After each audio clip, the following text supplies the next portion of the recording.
Hello friends, હવે આપણે જોશું મોટા આંતરડાની રચના અને કાર્ય. ઓકે, મોટા આંતરડાની રચના તથા કાર્ય. ઓકે, રચનામાં શું આવશે તો કે મોટું આંતરડું નાના આંતરડા સાથે જોડાયેલું હોય છે.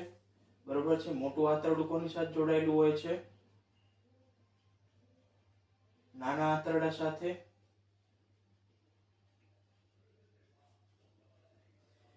તે નાના આંતરડા કરતા પહોળું અને ટૂંકું હોય છે. તે નાના આંતરડા કરતા કેવું હોય છે? નાના આંતરડાથી પહોળું અને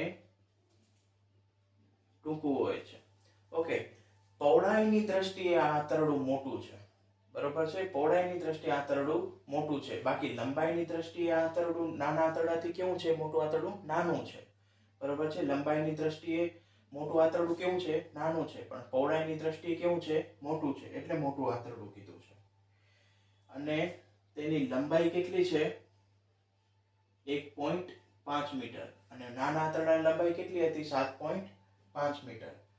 મોટા આંતરડા ઓકે, તેના અંત ભાગે શું હોય છે? મળાશય અને મળદ્વાર. અંત ભાગે શું હશે? મળાશય અને મળદ્વાર. શું હશે? અંત ભાગે મળાશય અને મળદ્વાર. ઓકે, હવે એનું કાર્ય જોઈએ. તો કાર્યમાં શું આવશે? મોટા આંતરડામાં ખોરાકના પાચનની કે શોષણની ક્રિયા થતી નથી. અહીંયા કને ખોરાકના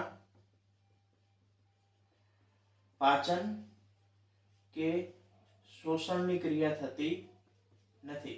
જ્યારે નાના આંતરડામાં ખોરાકના પાચનની ક્રિયા થાય છે. જોયું હતું ને આપણે, જઠરમાંથી નાના આંતરડામાં ખોરાકનું પાચન થતું હતું. અને શોષણ કોના વડે થતું હતું? તો કે રસાંકુરો વડે. બરોબર છે. અહીંયા કને એવું કાંઈ થતું નથી. ઓકે, તેમાં અપાચિત ખોરાકમાંથી પાણી અને કેટલાક ક્ષારોનું શોષણ થાય છે. અહીંયા કને શોષણ થાય છે, પણ કોનું થાય છે? અપાચિત ખોરાકમાંથી પાણી અને ક્ષારોનું. પાચિત થઈ ગયેલો ખોરાક, ઉમાકન શું થતું હતું કે પાચન થઈ ગયેલા ખોરાકમાંથી પોષક દ્રવ્યોનો સ્ત્રાવ રસાંકુરો વડે શોષણ થતું હતું નાના આંતરડામાં.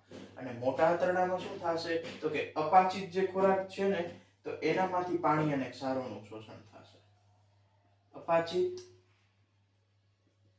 ખોરાક છે એનામાંથી પાણી પ્લસ ક્ષારનું શોષણ મોટા આંતરડામાં. બાકી રહેલ કચરો મળાશયમાં જાય છે. બાકીનો કચરો ક્યાં જશે? મળાશયમાં બાકીનો કચરો જશે અને મળદ્વાર દ્વારા બહાર નીકળી જશે. અને ત્યાં જઈ અને અર્ધઘટ સ્વરૂપે મળમાં સંગ્રહ પામે છે. અને અર્ધઘટ સ્વરૂપે મળમાં સંગ્રહ પામે છે. અને મળદ્વાર દ્વારા તે સમયાંતરે નિકાલ થાય છે. અને મળદ્વાર દ્વારા તે નિકાલ થાય છે. બરોબર છે. તો આને કહેશું આપણે મળત્યાગ. ક્લિયર?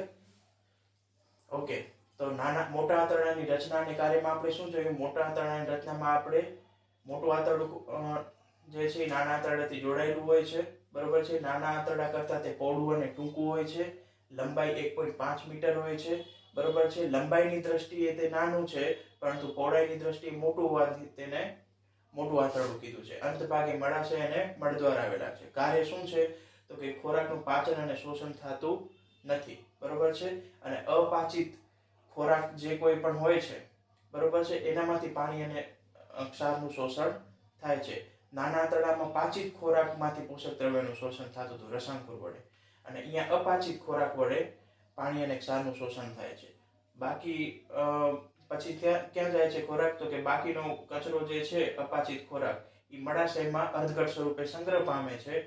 અને મળદ્વાર દ્વારા નિકાલ થાય છે. તેને મળત્યાગ કહે છે. બસ આટલું સિમ્પલ વસ્તુ હતી મોટા આંતરડા વિશે. ક્લિયર?